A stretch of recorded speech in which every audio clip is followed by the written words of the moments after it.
Fox News contributor Clay Travis joins us now. So great to see you. Thanks for coming on, Clay. You know, that announcement video last night at a strange roadside truck stop or wherever that was really bizarre. But it was also really burn it down. Yeah, I got two takes for you, Charlie. Thanks for having me on. One, in many ways, this is eerily predictable, right? The Democrats have consistently shown they don't care about their own voters or the voters' preferences.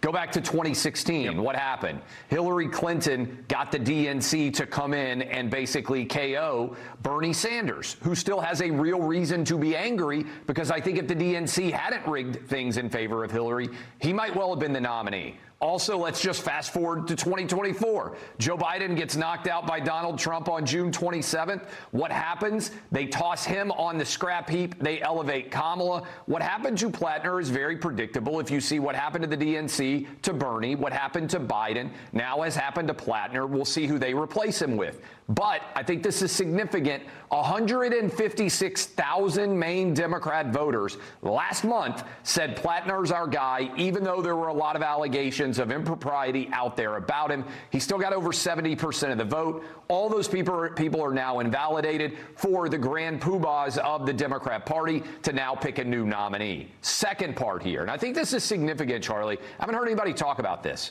If Graham Platner is not eligible to run, he's being forced out over a rape allegation, why isn't he being charged with rape?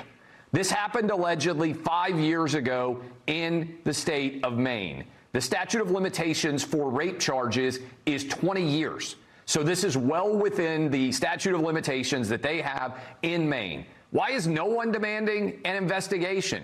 Why is no one demanding that there be any charges brought in this case? If he truly raped someone in 2021, far more significant than whether he could run for office is whether he can remain free on the streets, because he would likely to victimize someone else. Which leads me to a question.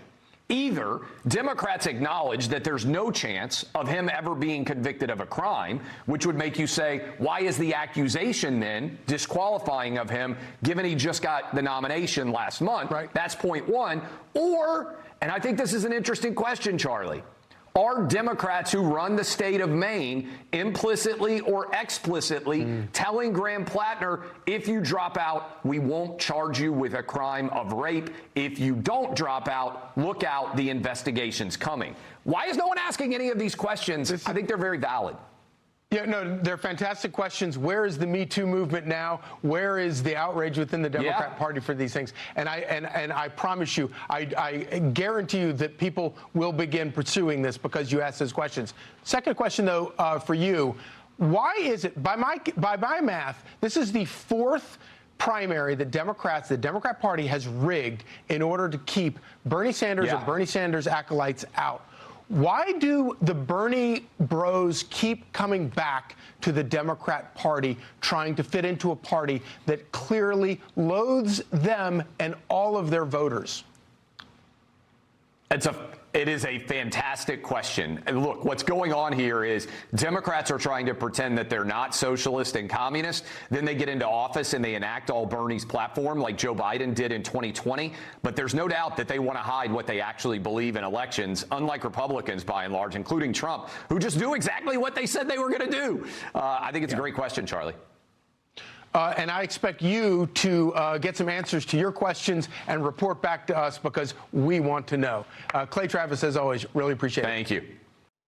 Be sure to like and subscribe for all the Fox News latest on YouTube, and catch full shows streaming now on Fox One.